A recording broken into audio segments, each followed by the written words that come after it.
Let's go. Ooh, just kidding. The Panthers suck. Man, Yo. oh man. I don't even have the energy to do the proper opening for this amazing podcast because not only have we lost 4 games in a row, not only has our coach been out coached by the worst coaching staff in the league, arguably, but Deshaun Watson is still a possibility. Yeah. Well, I'm too busy sitting on this loss to think about that quite just yet, but we can get there in a minute.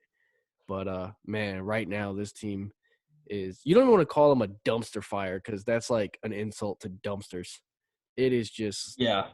they are they are terrible. They're disgraceful right now.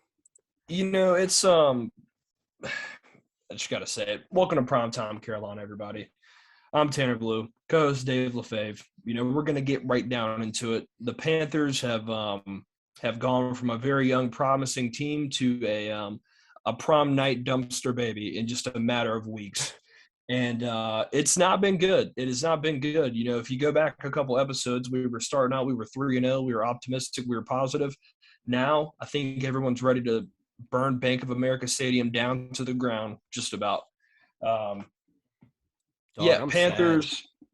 Panthers lose to the Giants today, which I watched most of the game. I think about 8 minutes left in the fourth quarter. I just stopped watching. I couldn't do it anymore. Um, they scored 3 points against a team that's 1-5. A team that's one of the worst defenses in the league, a team that's overall one of the worst teams in the league, was missing several key players and still scored 3 points. 3 points. All on their opening drive, by the way. So nothing after the opening drive. No, it was man. I don't even want to break the game down. I really don't care to, but we just sucked in every single phase of this game. Sam Darnold, listen, bud, I liked you. I was very optimistic in the beginning. The first couple games looked solid. I was very happy, but that unraveled very quickly. And I hate to say it, but this just ain't it, Chief. Yeah, he might need to start selling cars or something because this ain't working. It's the team has no identity, man. The team has no identity. And Sam Darnold, without McCaffrey, he doesn't have his go-to check down man, which is kind of what got him through the first 3 weeks. They were able to put some makeup on that pig, make it look good enough to, get a few defenses to kiss it, but it's just not working. Right now, this offense is horrific. And it drives me crazy because for however many weeks now, I've been sitting here pounding the table saying, run the ball. And even Matt Rule said it last week in the press conference, and I got excited because I said, oh, he might finally be catching on. He's going to start running the ball, trying to hide some of these weaknesses. But he didn't. The team ran the ball less this week than they did last week. I mean, at what point do we start learning from our mistakes? What is it, Tanner? Insanity is doing the same thing over and over again and expecting different results. And every week we are doing the same stupid things and never learning from them. And it's just mind-boggling that we could have people being paid a ton of money, millions of dollars to go out there and just keep failing the same way week in and week out. Yeah, like you said about running the football, we did that in the beginning and then we stopped and we were doing it quite effectively. What changed? I understand, like, even at halftime, it felt like we were just getting blown out, but we really weren't. What was it, 5-3 at half, right? I can't remember what it was at Yeah, halftime. it was 5 to yeah. Look, if you see the scores in the box scores, 5-3 at halftime. Even though it Okay. felt like we were getting our ass kicked, we were down 2 points. 2 points. Stick with the game plan, keep running the ball, and see what happens. It was working. Man, Sam Darnold, just you would see a little bit of glimmer of hope that would just make you just cling on just a little bit. And wow, this guy, look at this throw. Wow, this is what I like. I like to see this. Well, I think And what sorry, go ahead. and for me, man, it was just the interception to Bradbury out of all people, which I liked him a lot. I wish we would have kept him. Um, in the quadruple coverage, man, that pretty much sealed the deal for me for everything I needed to see. At that point, I just was like, this isn't it. And before you go on your point real quick, I just want to say this. Even though it sucks that this is happening to the Panthers and that Christian McCaffrey is out, obviously he's their best player. He's exposed a lot of weaknesses. What this did was, in a way, it showed that, hey, we needed to see if Sam Darnold could lead this team with the best player out, if he could be that guy. He's shown he's not that guy. So now we don't have to worry about if McCaffrey was healthy, kind of covering up some of the mistakes and just, prolonging the inevitable. Yeah, I'm glad you said that. That's one of the things I thought after the game as well is McCaffrey was able to hide a lot of those deficiencies. So him being out was actually kind of a good thing because it gives us, it gave us a chance to see what this team really was without that star player to hide behind. And man, it's a long way from where from where it needs to be. I think early on in the season, Sam Darnold was so much better about getting the ball out quick and only holding on to the ball when he really had to. And especially in today's game, several times you even on the just on the screen watching on TV, you could see open players and you're like, dude, throw the ball. What are you doing? And he was just holding on to the ball. It was like the ball was like melted to his skin. He wouldn't let go. He was just standing there pump faking. And it was tough to watch, man. Yeah, it was an absolutely brutal performance from him. It was terrible. And Robbie Anderson, what the Dog. man, His man? hands are made of granite countertops at this point because it's just pathetic. Like it's not even stone hands; it's granite hands. Because At he's this point, dropping. it's all mental, man. He's just not there. No, No it's one on definitely this team, no one on definitely. this team is there. It's funny because we were just 3-0, now we're 3-4. No one on this team is there. No I one think what cares. it boils down to is at this point, we have a defense who doesn't believe in their offense. You have an offense who doesn't believe in their quarterback. You have a quarterback who doesn't believe in himself. And you have a coach who doesn't believe half the crap that comes out of his mouth because he gets into the post-game press conference and he starts trying to blame everybody except for the people who need to be held accountable the most, which is the quarterback and the offensive coordinator and the offensive line. But then he gets up there and starts blaming the defense because he wants to keep everybody happy and save everybody's feelings. Yeah, I mean it's that simple. And I'm gonna be 100% honest here.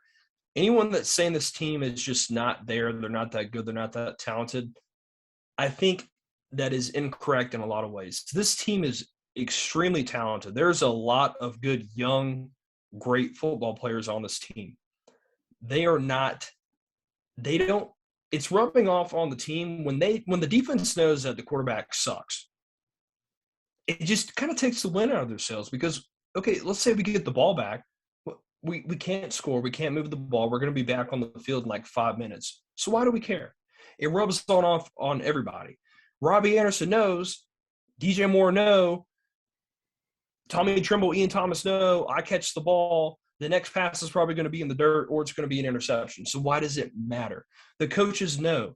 The players know that the coaches, they don't believe in themselves. They don't believe in the team. They can feel what's going on. It rubs off in a big way more than people are really saying because this team is talented. There's good football players on this team. This is if you look at the talent besides offensive line, if you look at the names on the roster, and if they were playing up to their level and being coached properly, had a competent quarterback, this is a playoff team, no doubt in my mind, at least a wild card team. No, I agree. This team's, obviously very talented. You can watch them and just see the talent jump off the screen, when certain players make plays. But right now, what they're doing, I mean, I'm gonna focus on offense. Defense has not. I mean, today they were okay, obviously against a bad offense that was missing most of its good players, but I'm gonna focus on the offense. I just cannot fathom what they are doing. I mean, it literally makes no sense what they are doing. Drive after drive after drive after game after game. I mean, you look at the safety today. When the Giants scored those 2 points, when Sam Darnold got called for intentional grounding. 2 plays in a row from the 1-yard line, we lined up in shotgun, all our receivers spread out, putting our offensive line as vulnerable as they can be, put our quarterback who's clearly struggling mentally with the game right now in a literally the worst possible position you could put him in. We did it 2 plays in a row. We were asking for a safety. I mean, it's just mind-boggling. If you're in that situation with the quarterback that the Panthers have right now, with the offensive line that the Panthers have right now, with a backup running back like the Panthers have right now, you go out there and you hand it off for a yard at a time and you punt the ball. It's not difficult stuff. And I just don't get it how these guys can be NFL coaches and they just go out there and do stupid things over and over again. And I don't know if it's Matt Rule, I don't know if it's Joe Brady, but somebody needs to be fired because what are you doing? I mean, it's just basic elementary things. I literally cannot fathom it. It's tough to say. But yeah, I mean, it's just like you said, we'll talk about the offense. There's just no rhythm. There's no rhythm. There's no life in this offense. This offense is like it's like watching a dog with no legs try to walk. It's fucking impossible to watch. It's it's terrible. It's there's no rhythm. The offensive line is terrible. We've got weapons on the outside, but they're not getting open. I think a lot of that has to do with the play calling. We started out in the beginning of the season doing a lot of quick passes, throws. We stopped doing that. We've started to develop longer plays for Darnold to hold the ball longer, which has resulted in worse decision making and more sacks given up. Running the ball has been effective, Royce Freeman had 3 carries for 18 yards. Why did he stop getting the ball? Chuba had 12 carries for about 30 yards. Not the best, but he's effective. He's running the ball.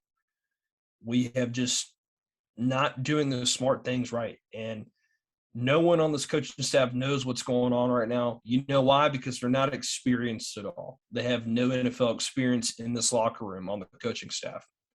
They don't know what's going on. The players don't know what's going on. David Tepper is like, holy shit, I might have to eat $70 million worth of a contract because I might have picked the wrong guy.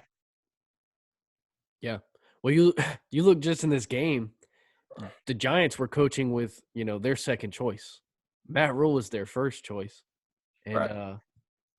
We looked out-coached in every phase of the game. And if you watch the game, the Giants played the way they were you could tell they were coached very poorly. So many stupid penalties, so many stupid things. A well-oiled coach team would have went in here and smoked these guys.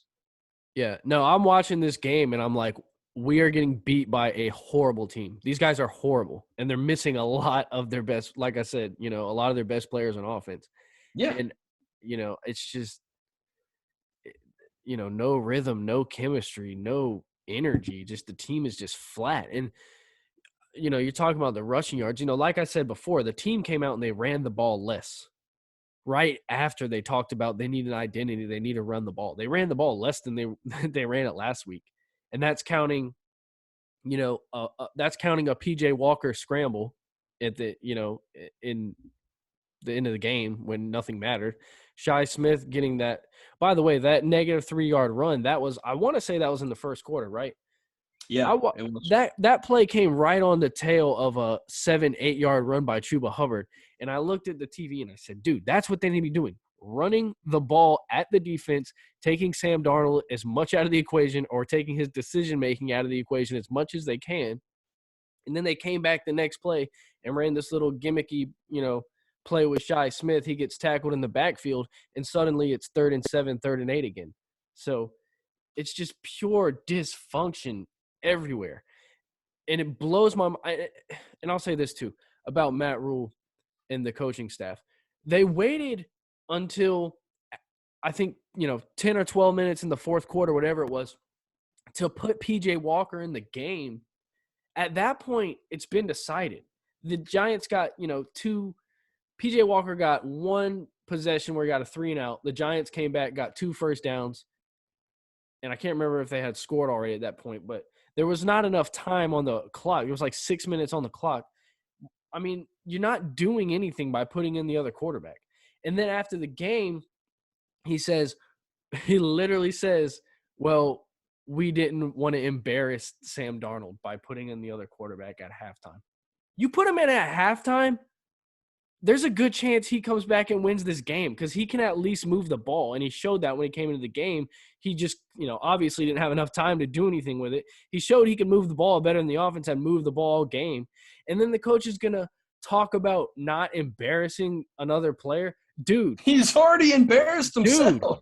Dude. And this is the same coach who, in the first quarter, I think it was the first possession of the game, goes for it from his own 35-yard line because he feels the need to take risks to go win the game. But then at halftime, when you have a chance to put in a quarterback who's going to be a better option to go win the game, you don't do it because you're too worried about everyone's feelings. I mean, come on. Dude, what are you doing? Yeah, man, this is the pros. We're not worried about feelings. We're trying to win. The dysfunction is crazy right now.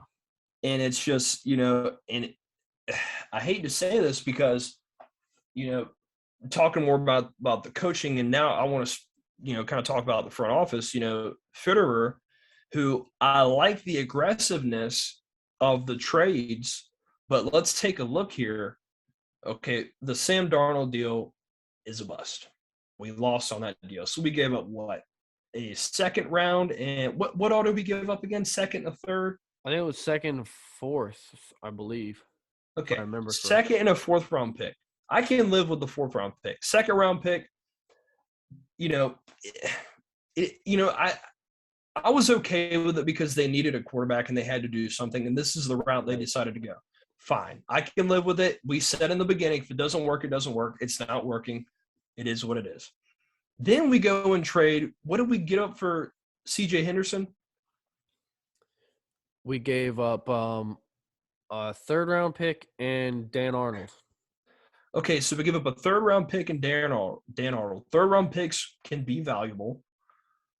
What has he done? They have played him a little. He hasn't been bad, but I mean, he's not really doing anything. And then we go and trade for Stephon Gilmore, which is he's a great player, but now we're literally back at being one of the worst teams in the league. He's probably not going to be re-signed and come back next year. We just gave up another pick for that. I mean, all of our trades have it's too early to say, but I like the ambition and I like the aggressiveness, but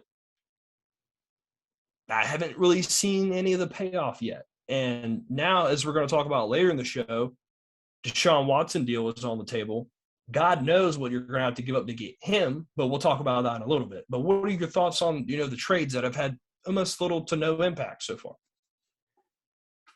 Yeah, so the Sam Darnold, I mean, I agree with you. It was kind of we didn't have any other options because at that point, the Deshaun Watson thing was whatever it was, and it's still whatever it is. Lord knows if, knowing our luck, we'll probably pull off the trade and then he'll get thrown in jail for 6 years. But which I guess none of them are criminal charges, but probably, whatever could happen will happen, I'm sure. But so yeah, Sam Darnold was like, we had to find a quarterback. So that's, whatever. And then with CJ Henderson and Stephon Gilmore too, really the narrative after those trades was kind of, well, these are win now trades. Well, that's cool. But now we can't win literally anything. We just lost to like one of the worst teams in the league.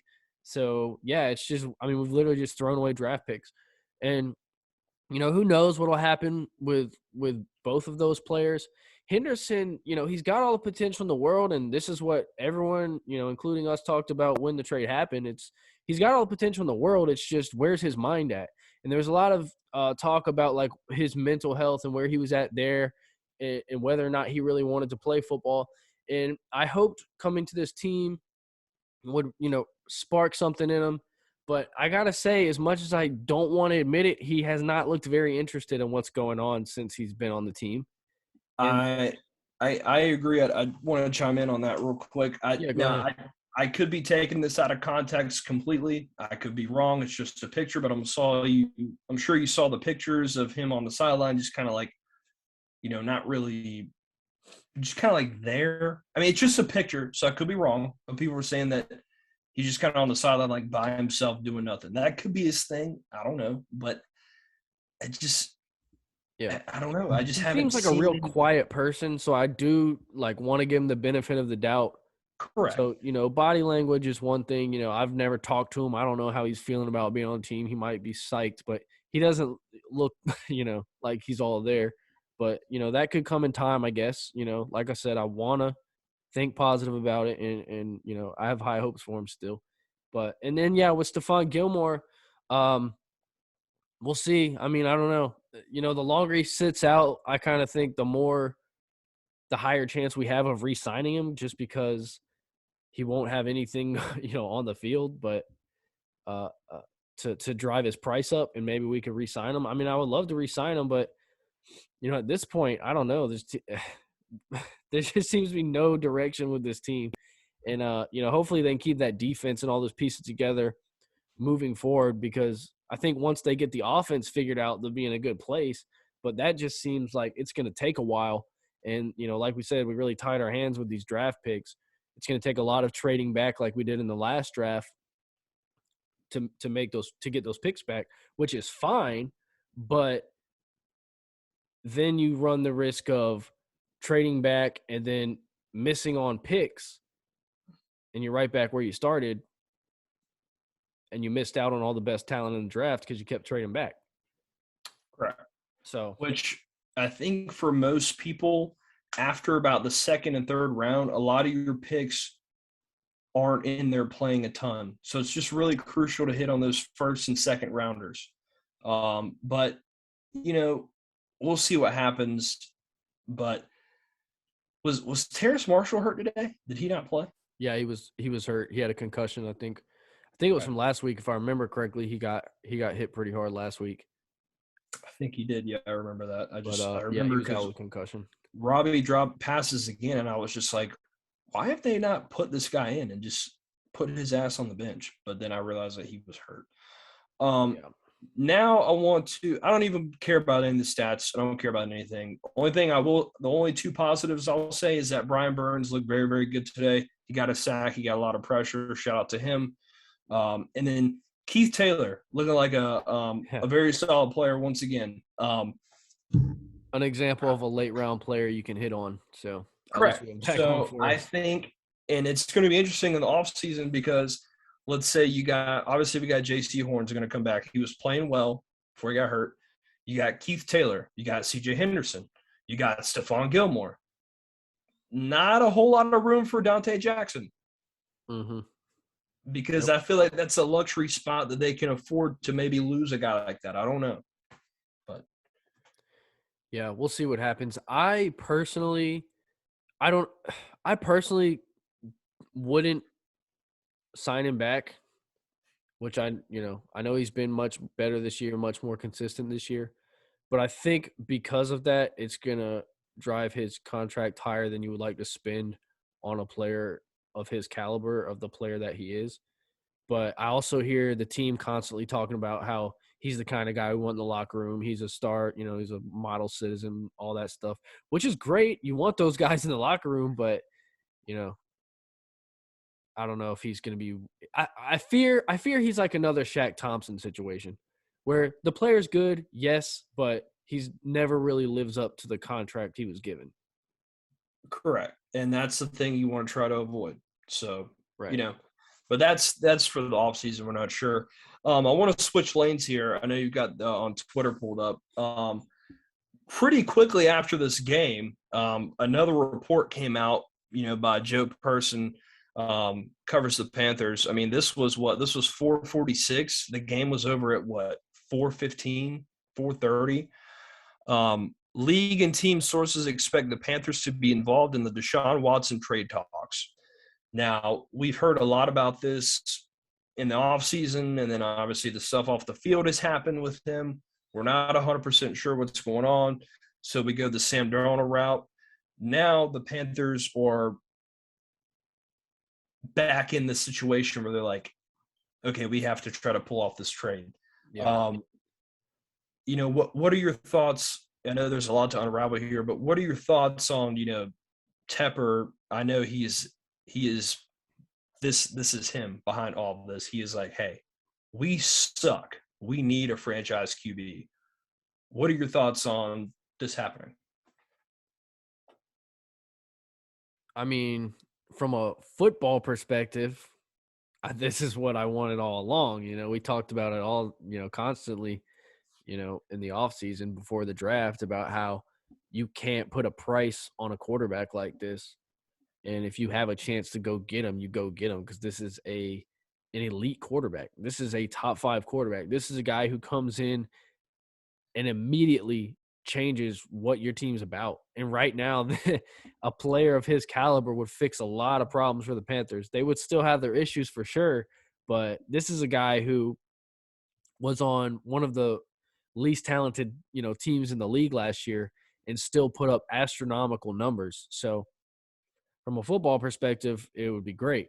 But, with all that he's got going on off the field, it's kind of like, how much of your, I guess, character are you willing to trade for a guy who's going to help you win games, which, obviously, and we said in the beginning, he could be completely innocent. It could all just be, somebody who doesn't like him trying to take him out or, put him in his place, as, someone might say, but I don't know. It's a real sticky situation. So if it happened, I'm not gonna lie, I'd probably get pretty excited, but at the same time, it's a tough situation because of all he's got going on off the field.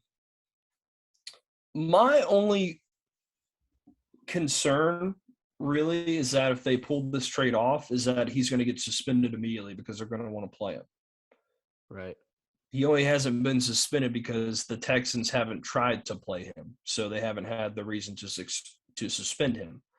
Now, off the field stuff aside, say they do this trade, what are you willing to give up to make this happen? Because let's say all this stuff ends up unfolding, whatever happens, he maybe suspended a couple games. I think this move is more not about really turning around this season. It's more about next season, starting off on the right foot. Yeah, I I could think be it's wrong. also about next season. Sorry, go ahead. Yeah. Let's say they pull this trade off and everything's good to go. Let's say they can trade for him and he's good to go next season. Everything's cleared up. I mean, everybody's talking 3 first-round picks of 1 or 2 players. I'd do it. I'd do it in a heartbeat. And the reason why is that as many years as I've watched football, it does not matter how much talent you have around a person who's there, O-line, D-line, receivers, running back. If you do not have a franchise caliber quarterback, you are not going to win in this league. You're not. You will not win in this league. And if the Panthers have to give up a couple first-round picks, give up a good player or two, depending on who those players are, without the quarterback, you don't have anything. And that's just my opinion. No, I agree, and I think especially in today's age, it's a lot more true than maybe, when we were kids in the 2000s. You might not win the Super Bowl with a game manager at quarterback, but you can make it to the playoffs and you can get a run you could get a deep run, but in today's game, man, you need those playmakers, you need those game changers, you need those guys who are going to go out and score and make incredible plays when you need them to. Um, but it goes back to what we were just talking about before, mortgaging the future for draft picks. And if you go in on this trade, you are talking at least 3 first-round draft picks, and then probably I don't know if they would be able to pull it off without trading Christian McCaffrey, which, he's played 6 games out of the last, 25 or whatever. So, it's not it's not going to be anything new to play without him. But obviously that's a huge asking price. And then again, that kind of goes back. I mean, I hate to say it, but it goes back to, having the right guys in the building. And Christian McCaffrey has always been, a model citizen. But then you trade him away for a guy who has all this crazy nonsense going on off the field. What kind of message does that send to your team? You can kind of do what you want if you're good enough. That's kind of the message you risk giving to your team, especially a team that's full of really young guys. Yeah, I mean, I think you're totally right. I don't know, man. I don't know if the Texans would. I mean, I guess they would want McCaffrey.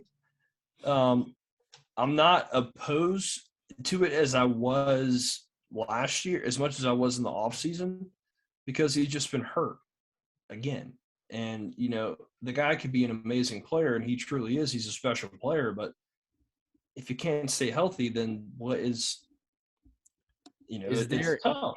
anybody on the roster who you would say is untouchable in a Deshaun Watson trade? I would really, really hate to get rid of any of our key defensive cornerstones. I'd hate to get rid of Derek Brown. I would hate to get rid of Jeremy Chin, and I'd hate to get rid of Burns.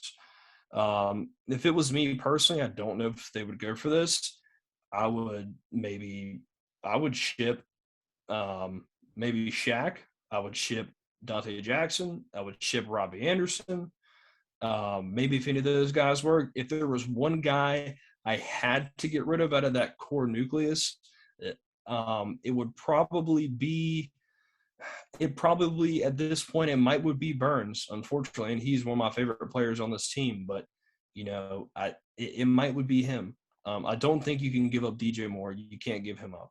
I don't even know if the Texans would want McCaffrey, because if they're trying to do a rebuild correctly, what sense would it make for them to trade for a running back who's 25-ish, has been hurt a lot? I could be wrong. I mean, when he's on the field, he's the best running back in the game, but you would want something that's more sustainable to rebuilding something. That's just my opinion. Yeah, that's fair. I just assume they would want, a face of the franchise type player. If they were sending one away, I assume they would want one back.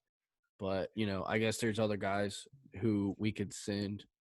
You also have to keep in mind that the Panthers, if they traded McCaffrey, the Texans would have to agree to take on that contract as well. Yeah, and I'm not sure exactly what the numbers look like, but I think the 2 contracts would pretty much, fill the void for the other and vice versa. Yeah. If we took on Watson's and they took on McCaffrey's, I think I think the numbers are similar. I don't know how similar, but I think they're pretty close. The only thing that makes me feel, a little bit more comfortable about, let's say, if they pulled this off and gave up a lot, is that the Panthers have a lot of money in free agency next year.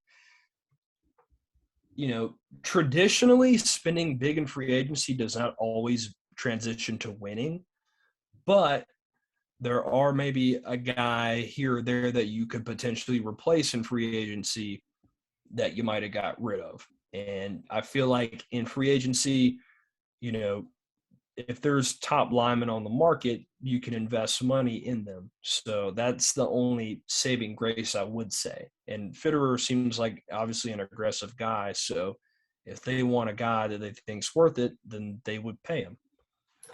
I would imagine next year, the way in 2020 we drafted all defensive players, I would imagine next year would be pretty close to all offensive linemen. Yeah.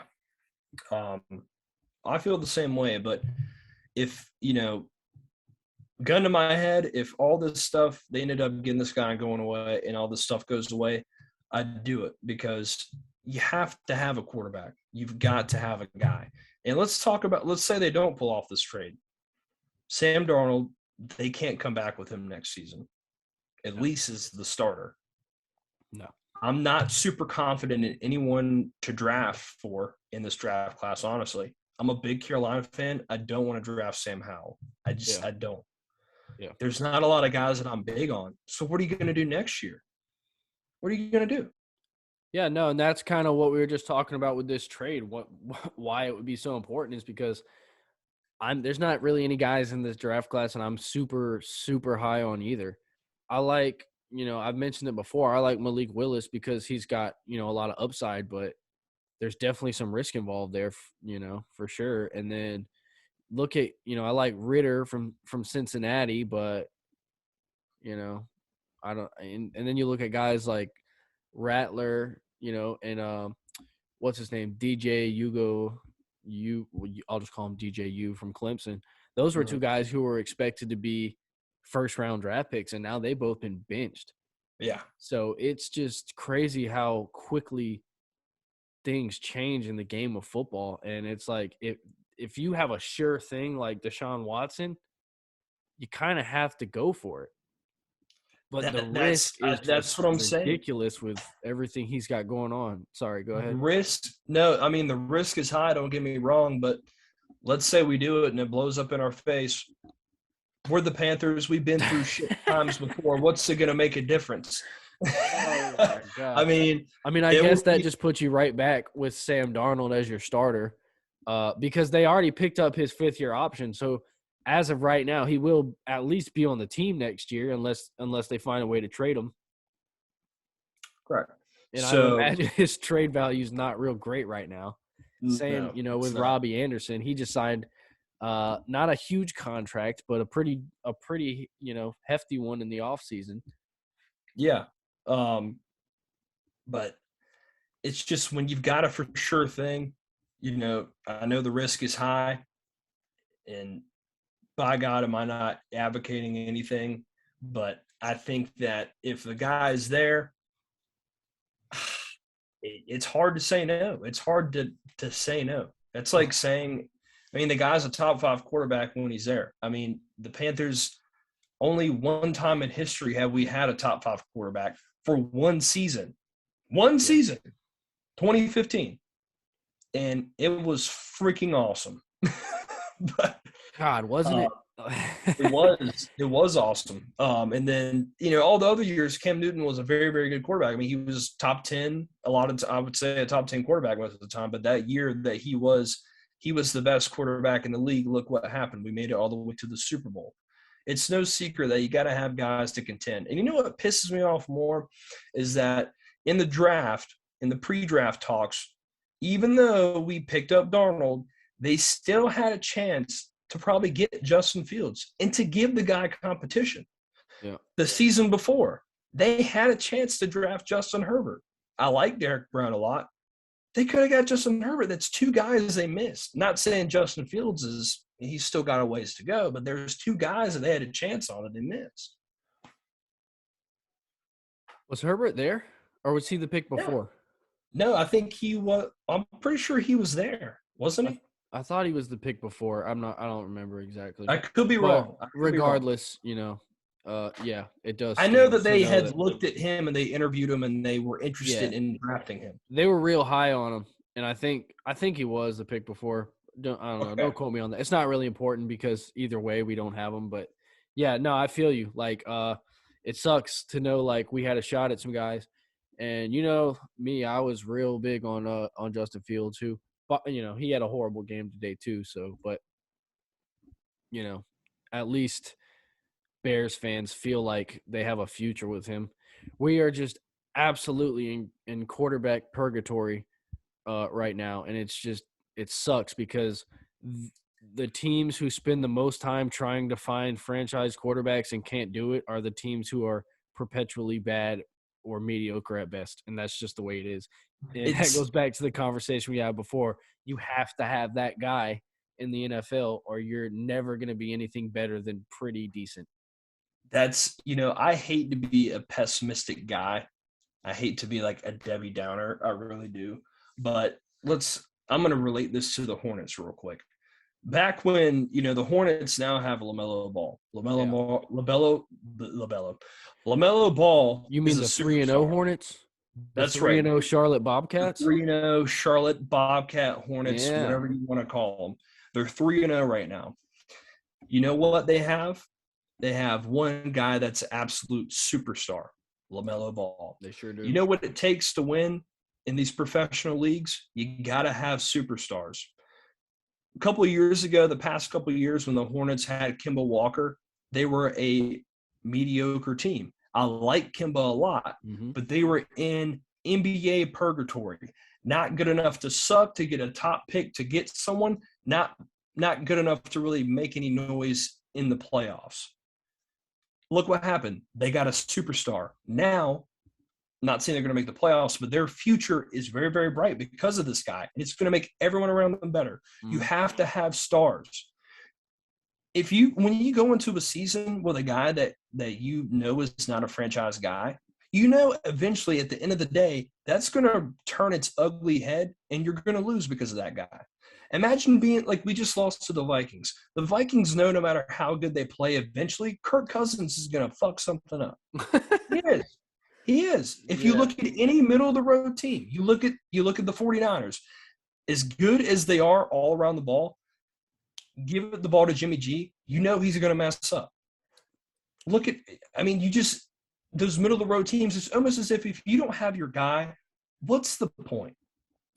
No, it's interesting you mentioned the Vikings because that's like the first team I think of when I talk about this type of thing. How did Kirk Cousins get there? The Vikings were, when did he get there? 2018, 2019, whatever year that was. At that point, they were a quarterback away, and they had a few years where they were just dominant on defense. They had good players on offense. They had, Stephon Diggs and, Adam Thielen. They had good Kyle Rudolph. They had good players on offense. They had a great defense. They were just a quarterback away. And now look at them. They missed on that quarterback, and it's all just gone out the window. Their window closed up on them because they could not find a guy who get behind center and go win games. And you look at the year of the Minneapolis Miracle when they had Case Keenum. That team was so good all around the quarterback, but once they made it to the NFC Championship game, their quarterback was just not good enough, and they could not compete. And they did not end up in the Super Bowl, no matter how good they were everywhere else. They did not have that guy who could win them the game. And that's what it comes down to. You got to have a guy. And there's not a lot of guys. They don't just come around often. There's not a lot of guys just hanging out. Look at the Cardinals. The Cardinals have always been a pretty up and down solid team. They got a lot of pieces around their guy. Once they got Kyler Murray, they knew he was that guy. He took off. Now look at them. They're undefeated. I think they're playing right now, but they're undefeated. You probably just jinxed it. So everyone who watches this tomorrow is like, oh, Tanner didn't know what he's talking about. I'm very sorry, Cardinals fans, all one of you watching this. It just goes to show, man, you got to have a guy. It's the same way in the NBA. You got to have a guy. It's the same way in every other sport. You got to have a guy. Yeah. So it's tough because,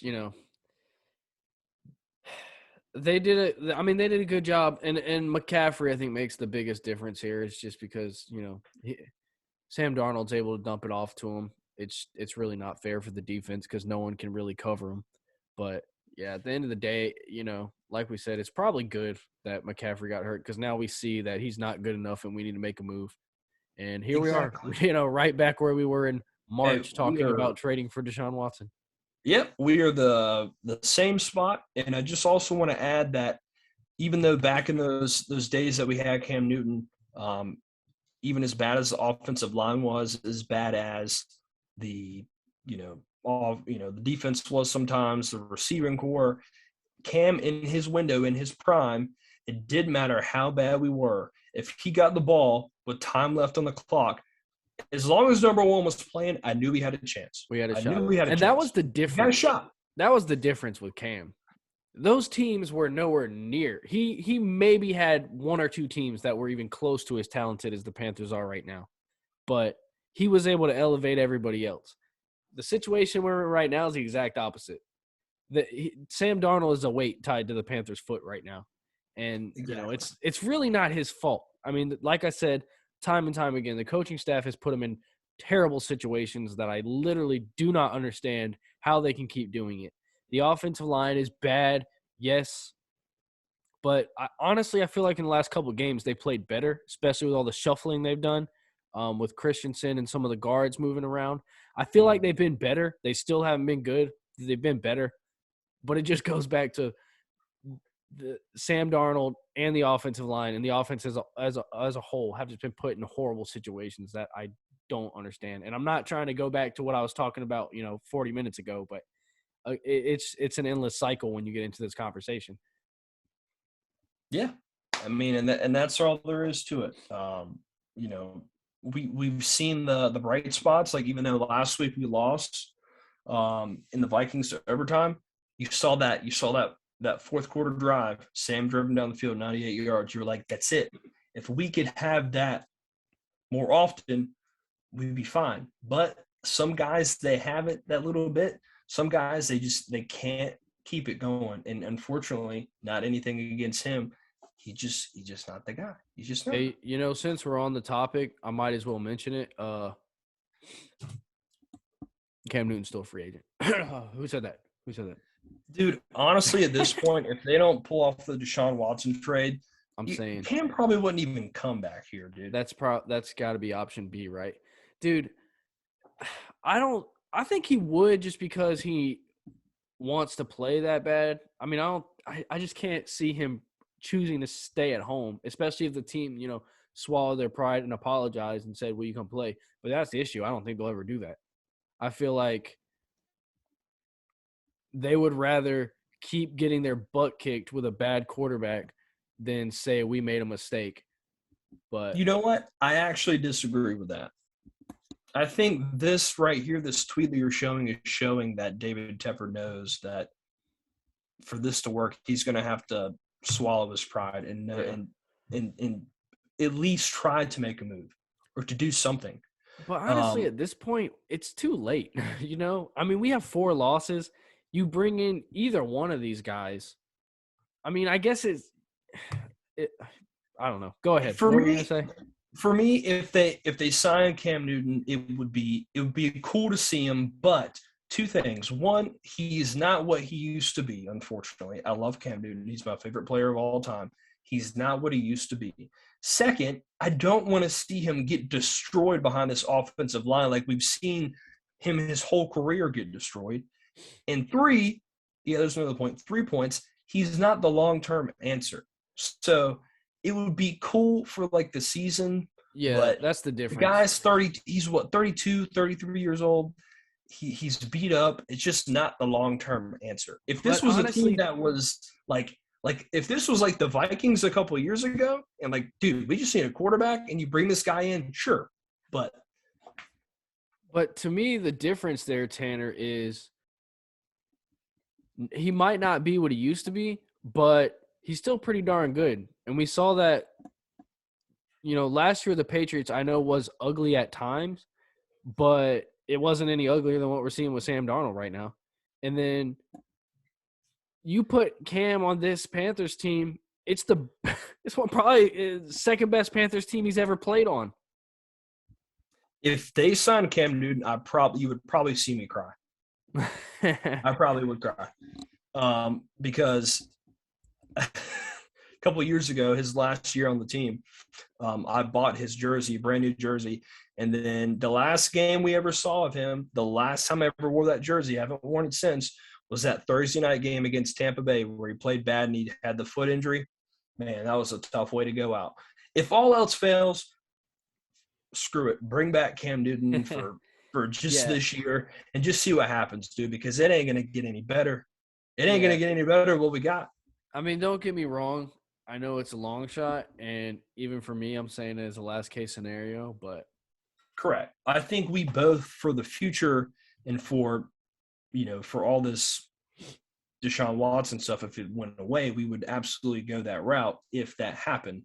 But I mean, if I'm the Panthers, maybe they know something we don't on the inside track. Even if they traded for this guy and he was suspended the rest of the year, I'm cool with it. Okay, it's cool.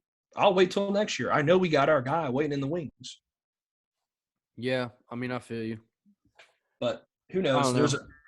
There's a lot going on. I do think here in what they say was like 9 days before the trade deadline, he's gonna get dealt somewhere. I would be shocked if he I think either the Panthers or the Dolphins are now at such a desperate point for quarterback.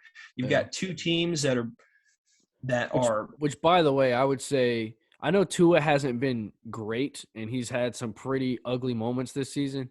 But I would say out of those two teams, us and the Dolphins, we have to be the more desperate based I on think what. we are.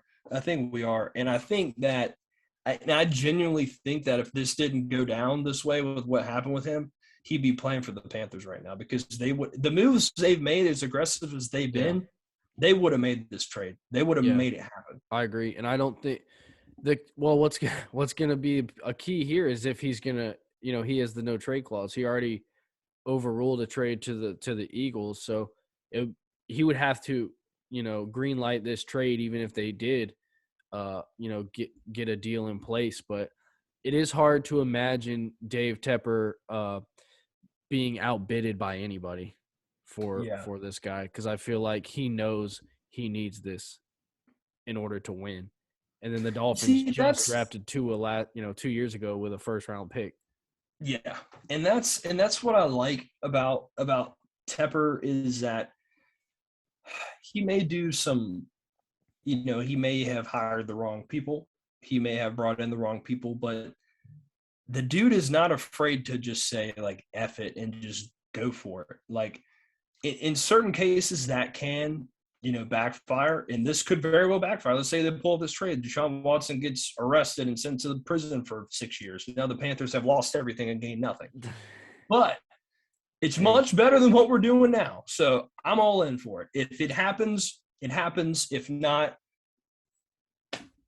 next episode we're talking about 2022 draft rumors or something. I don't know. Yeah, I have a feeling that's going to be a hot topic on our show for the foreseeable future. Yeah, because the Falcons, they're heating up lately. We're going to go at Atlanta. We're not going to win that game. So it's hard to imagine us beating anybody right now. I mean, it really is hard. It is very hard. And I think next week we should start PJ. It's our best chance to win. I don't, they're not going to do it, but I don't know. Why not? We know he's not the guy. And I have a hard time believing they're not going to do something at quarterback this week, whether it's Deshaun Watson, Cam Newton, open tryouts. I have a hard time believing that. Stadium. Say what? If we go into next week and not like one like major thing has changed, I will literally be floored.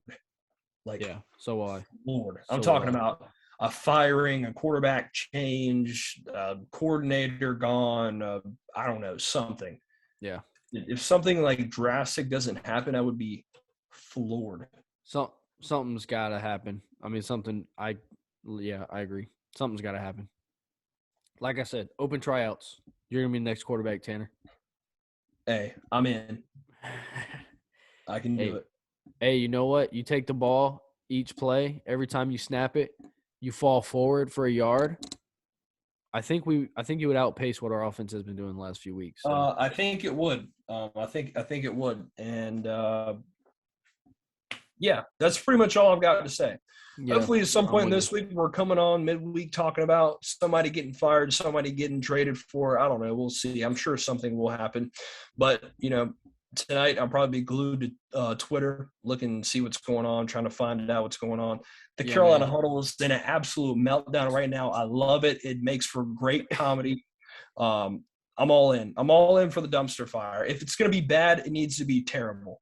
Hey, man, whenever your team's losing, I don't know what it is, but there's something therapeutic about just getting on the internet and just embracing all the negativity, seeing all the people who are as distraught as you are. I don't know why. It shouldn't make me feel good, but it makes me feel better to see other people as pissed off as I am. I'd rather be in a We're depressed. spot of that we're winning and talking about how great we are, but at the same time, when you suck and everyone's just in on the same suck ship that you're on, there's something about it. It's fun. Like you Yeah. have to find pleasure in the madness and the sad stuff. Hey, man, they tell you sunshine doesn't feel as good if it never rains. So, the Panthers are just really, really good at making it rain like constantly. So every time there's like a glimmer of sunshine, it's like the brightest day you've ever experienced. So that's what we live for as Panthers fans. That glimmer of brightness that comes around once every 3 years. Pretty much. And if you're a Giants fan, I don't even know how you feel good about this game, honestly, because you beat a god awful team and you probably just screwed yourself out of draft position. So joke's on you. Yeah, joke's on you, man. We're about to steal your draft position, dude. So laugh while you can, Giants fans. We are going to lose. You beating us caused us to trade for a franchise quarterback. So therefore we win. We won, dude. Dude, if these 4 losses got us Deshaun Watson for the next 10 years, that's a win, dude. That's a dub. That's the easy one. I'd lose this game all over again for that. Shit. Yeah, dog. Might as well sacrifice another season. That's just, we've been doing that for a while. We've been doing that most of the last 2 decades. So, but that's all I've got to say. We'll keep everybody posted on what goes on. We'll see if some moves get made. Something's going to happen. We just don't know what it is yet. But yeah, absolute disgraceful performance from the Panthers today. One of the worst performances I've seen in a long time. I feel like I catch myself saying that every year. But this was downright brutal. Literally unbelievable. I could not come up with words at the end of this game. The one good thing I will say about this game is that my expectations were so low that when everything bad happened, I didn't care. I was just like, oh, no big deal, whatever. Dog. Here's the thing about that, Tanner, is I feel like I keep lowering my expectations to where it's like, all right, there's no way they could go lower than that. But then they just limbo their way even lower, dude. Every time I could not lower my expectations more. So, man, I mean, I feel that too. And then there's obviously that little bit inside you when they make a good play. You're like, I knew I was wrong. The Panthers are good, and then they crush you like a freaking bug. It's a good thing they didn't put PJ Walker in at halftime, or I would have totally bought in all over again. I'd be like, this is where we turn the season around. This is it. I've been here before. It's all lies. Yeah. Anyway, I want to say keep pounding, but we really haven't been pounding at all. We've been keep sucking, and keep I don't sucking. want to disrespect Sam Mills by messing with the slogan, but even Sam Mills would be disappointed right now. Yeah, so. Keep sucking, I guess. I don't know. Maybe we'll do something. I don't know. Anyway. Yeah, well, good night, everybody. It was fun to sit here and complain and be sad and angry. And absolutely. Now tomorrow whenever whoever's watching this is at work or they're on lunch break, they can take they can feel good about knowing that all the Panthers fans feel the exact same way they do. Misery loves company. That's what we were talking about. That's what we're talking about. Bring it in. Everybody come so everybody who feels horrible about the Panthers, man, you found your spot. Misery loves company, and we are miserable. So thanks for joining us. I will say this, though. My one last point is that as bad as we have been, we're still not as bad as the Lions are. But we're going to catch them soon. Oh, my God. But, yeah, we're terrible, and we will see you guys next week. Peace out, everybody. Hopefully we'll have more positivity for you next time, but, not today.